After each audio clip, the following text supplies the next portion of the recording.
ये कहानी है गरीब वसुधा और उसकी 3 मासूम बेटियों की। वसुधा का पति किशोर बहुत ज्यादा शराब पीता था। वो सारा दिन शराब के नशे में ही रहता था और कुछ काम करके पैसे कमाने का ख्याल तो कभी उसके मन में आता ही नहीं था। दूसरी तरफ वसुधा चाहकर भी खुद घर से बाहर काम के लिए नहीं जा सकती थी, क्योंकि अपनी बच्चियों को वो किसी के भरोसे नहीं छोड़ सकती थी।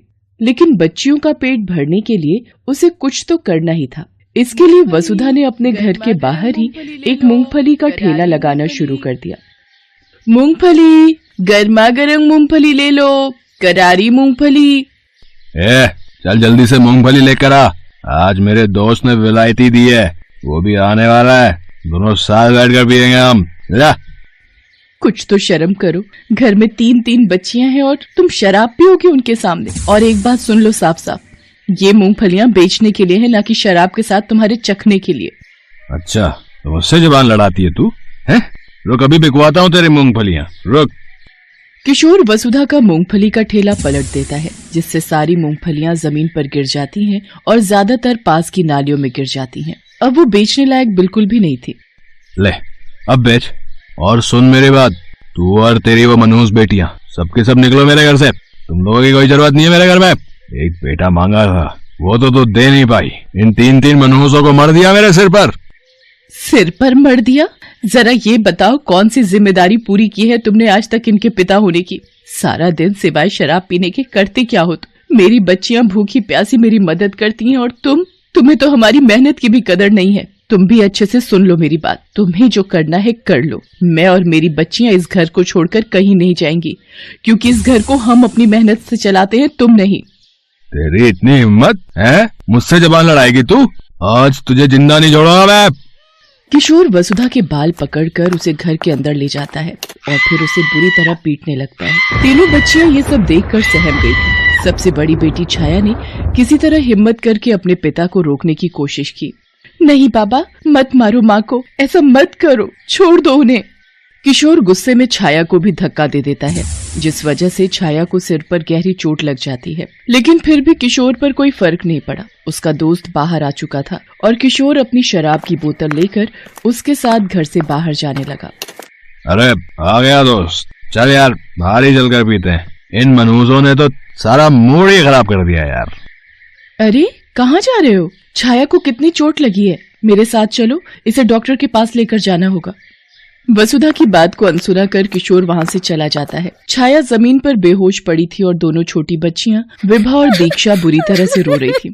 किशोर के मारने की वजह से वसुधा खुद उठकर खड़ी नहीं हो पा रही थी, लेकिन फिर भी उसने हिम्मत की और दोनों बच्चियों को प्यार से समझाकर घर में रहने को कहा। इसके बाद वो छाया को लेकर अस्पताल पहुंची, जहाँ डॉक्टर कामिनी ने छाया का इलाज किया और कुछ ही देर में छाया को होश आ गया।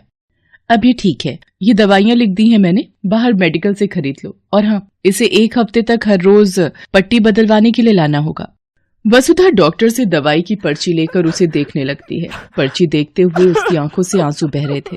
ये देखकर डॉक्टर कामिनी ने वसुधा से पूछा, क्या हुआ, तुम रो क्यों रही हो? कोई परेशानी है क्या?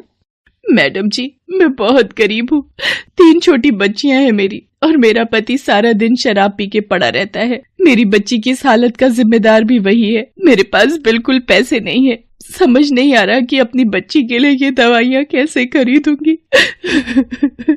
ये कहकर वसुधा जोर जोर से रोने लगती है। डॉक्टर कामिनी को वसुधा पर दया आ जाती है। वो अपने पास से वसुधा को सारी दवाइयाँ दे देती हैं, वो भी मुफ्त में। मैडम जी, आप नहीं जानती आपने मेरी कितनी बड़ी मदद की है। मैं आपका ये एहसान कैसे चुकाऊंगी? इतना मत सोचो। अच्छा ये बताओ, तुम्हारे घर का खर्चा कैसे चलता है? अपनी बच्चियों को स्कूल भेजती हो कि नहीं? कहाँ से मैडम जी, पेट भर खिला भी नहीं पाती तो स्कूल कहाँ से भेजूंगी? आपको बताया तो था, मेरा पति कोई काम नहीं करता, उल्टा मेरी कमाई भी शराब पर उड़ा देता है। अच्छा, और तुम क्या काम करती हो वैसे? मूंगफली का ठेला लगाती हूँ, लेकिन आज तो वो भी उस करम जले ने सड़क पर पलट दिया। कल बेचने के लिए कुछ भी नहीं है मेरे पास, पता नहीं क्या होगा। तुम चाहो तो यहाँ काम कर सकती हो। मुझे मेरे अस्पताल में सफाई के काम के लिए किसी की जरूरत है। क्या आप सच कह रही हैं मैडम जी? ये तो बहुत ही अच्छा हो जाएगा। हाँ, लेकिन सबसे अच्छा तब होगा जब तुम अपनी बच्चियों को पढ़ने के लिए स्कूल भेजोगी। देखो, तुम्हारे जो हालात हैं वो तुम्हारी बेटियों को ना देखने पड़े, इसके लिए तुम्हें उन्हें पढ़ाना होगा। सिर्फ पढ़ लिख कर ही वो अपना भविष्य संवार सकती हैं। मैं इसमें भी तुम्हारी मदद कर सकती हूँ। यहाँ पास में एक सरकारी स्कूल है, एक बार छाया ठीक हो जाए फिर मैं तुम्हारी तीनों बच्चियों का एडमिशन वहाँ करवा दूंगी, और स्कूल की फीस की चिंता तुम मत करना, वो सब मैं देख लूंगी। डॉक्टर कामिनी जैसे उसके लिए भगवान बनकर आई थी। अगले ही दिन से वसुधा कामिनी के अस्पताल में साफ सफाई का काम करने लगी, जिसके लिए अब उसे अच्छी तनख्वाह मिलने लगी थी। जल्दी वसुधा की तीनों बच्चियां स्कूल भी जाने लगी, लेकिन ये सब वसुधा के पति किशोर को पसंद नहीं आ रहा था। ये लड़कियां कहाँ जा रही हैं? कहाँ भेज रही है तू इन्हें? स्कूल जा रही हैं। अच्छा, इन्हें स्कूल भेजने के लिए तेरे पास पैसे हैं, और कल जब मैंने मांगे तो एक ढीला नहीं निकला तेरे पास से। तुम्हें देने के लिए मेरे पास एक फूटी कौड़ी भी नहीं है, समझे? देखो, वो तो डॉक्टर मैडम की मेहरबानी है जो मेरी बच्चियां पढ़ लिख पा रही हैं, वरना जैसे मेरे भाग फूटे तुम्हारे साथ बंध के, वैसे इनके भी फूटते। तुझे क्या लगता है पढ़ लिख के क्या कलेक्टर बन जाएंगे? हैं? चुपचाप इन्हें घर में बैठा और घर के काम काज सिखा इन्हें। नहीं, मेरी जिंदगी तो नरक बनी गई है, अपनी बच्चियों के साथ ऐसा नहीं होने दूंगी मैं। अच्छा, लगता है उस दिन की मार भूल गई है तू, है? नहीं, मैं कुछ नहीं भूली, और अब से तुम एक बात मत भूलना, अगर मुझे या मेरी बच्चियों को हाथ भी लगाए ना तो सीधे पुलिस के पास जाऊंगी मैं। अब तक बहुत बर्दाश्त कर लिया है तुम्हें, अब और नहीं करूंगी। तो क्या कर रही है मेरे घर में? निकल यहाँ से बाहर। ठीक है, अब यही सही। किशोर को लगा था कि हर बार की तरह इस बार भी वसुधा उसकी बात का उल्टा जवाब देगी, लेकिन इस बार ऐसा नहीं हुआ। असल में अब वसुधा भी किशोर से छुटकारा चाहती थी, क्योंकि उसे डॉक्टर कामिनी के रूप में एक उम्मीद जो मिल गई थी। मैडम जी, मैंने छोड़ दिया उसे, हर बार धमकी देता था कि घर से निकाल देगा, आज खुद ही छोड़ दिया उसका घर भी और उसे भी। अब वो जाने और उसका काम जाने, मेरा और मेरी बच्चियों का उस आदमी से कोई रिश्ता नहीं है। लेकिन वसुधा, अब तुम रहोगी कहाँ, और तुम्हारी बच्चियां, उन्हें कैसे संभालोगी? अब तक भी तो अकेले ही सब कुछ संभाल रही थी मैडम जी। मैंने यहाँ अस्पताल के पास में ही एक कमरा किराए पर ले लिया है, मेरा आना जाना भी आसान होगा और बच्चियों की भी चिंता नहीं रहेगी। वसुधा की बात सुनकर डॉक्टर कामिनी मुस्कुराने लगती हैं और फिर दीवार पर लगी अपनी माँ की तस्वीर को देखने लगती हैं। तस्वीर देखते हुए उनकी आंखें नम हो जाती हैं।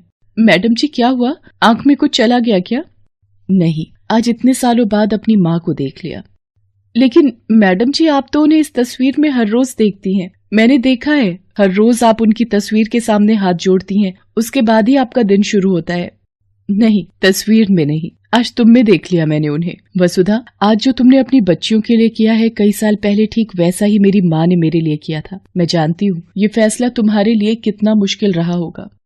हाँ मैडम जी, मुश्किल तो था, लेकिन सच कहूँ तो आपसे ही हिम्मत मिली है मुझे। वैसे मैडम जी, आप तो इतनी बड़ी डॉक्टर हैं, तो ये सब जो आप बता रही हैं वो कैसे? मतलब तुम्हारी और मेरी माँ की कहानी बिल्कुल एक जैसी है वसुधा। आज मैं और मेरी दोनों छोटी बहनें जो कुछ भी हैं, मेरी माँ की वजह से ही हैं। ये देखो, ये मेरी छोटी बहन शालिनी है, आज ये कंप्यूटर इंजीनियर है, और ये सबसे छोटी बहन मालिनी, ये एक प्रोफेसर है। हम भी बहुत गरीब थे, हमारे पिता भी हमारे लिए सिर्फ मुश्किलें ही लेकर घर आते थे, लेकिन मेरी माँ ने अपनी मेहनत से हर मुश्किल को छोटा कर दिया और हमें आज इतना बड़ा बना दिया। मुझसे वादा करो वसुधा, तुम भी कभी अपने कदम पीछे नहीं हटाओगी, कभी अपनी बच्चियों का साथ नहीं छोड़ोगी, जैसे मेरी माँ ने हमारा नहीं छोड़ा। वसुधा ने डॉक्टर कामिनी की तरफ हाथ बढ़ाया और सिर हिलाकर हाँ कहा। उस वक्त भले ही उसकी आंखों में आंसू थे, लेकिन उसके इरादे अब पहले से भी ज्यादा मजबूत हो चुके थे।